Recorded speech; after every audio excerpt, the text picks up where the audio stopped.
Bonjour, bonjour.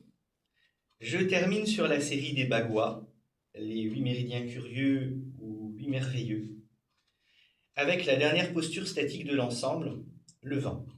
Nous étions précédemment dans la posture du tonnerre. Eh bien, nous allons simplement relâcher nos épaules et descendre nos mains à hauteur du plexus solaire. Nous avons toujours le poignet dans le prolongement de l'avant-bras, surtout pas plié, le bras bien ouvert, bien arrondi, les épaules relâchées, les doigts un peu ouverts, pouces légèrement écartés, pour former un triangle. Ce triangle va se positionner à hauteur du plexus solaire, donc un petit peu en dessous du cœur, au niveau, grosso modo, du sternum et de l'estomac, un tout petit peu en dessous de cette zone-là. Les mains vont être à plat, comme si elles étaient posées sur un globe ou sur quelque chose. Nous sommes ici, dans le dernier bagua, la posture du vent, Shun.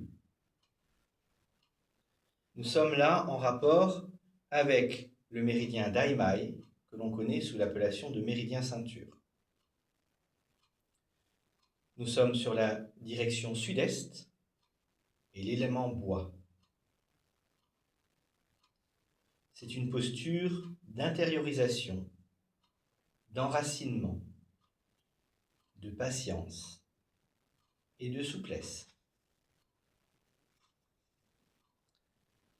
Cette posture est régulatrice du flux de chi, des trajets verticaux.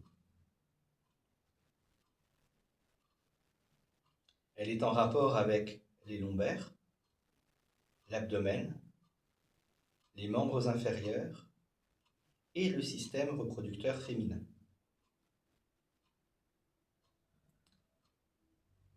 Cette posture et ce méridien permettent également d'ouvrir l'enveloppe énergétique du corps ou la refermer. Quand on ouvre et que l'on ferme le méridien ceinture, c'est avant tout pour ouvrir et fermer ces zones-là. Quand on est dans cette posture et qu'on est toujours bien détendu, langue au palais, périnée rétracté, il est possible que l'on sente un courant d'air passer entre nos mains, voire traverser notre corps depuis notre dos, depuis nos reins, jusqu'au-delà de nos doigts. Ce qui est tout à fait normal pour cette posture du vent. Vous pouvez également sentir de la fraîcheur. Bien entendu, et comme toujours, ces sensations sont propres à vous-même. Et ce n'est pas parce que vous n'allez pas sentir ces choses-là que vous n'êtes pas dans la posture. C'est simplement une sensation relativement courante et assez majoritaire.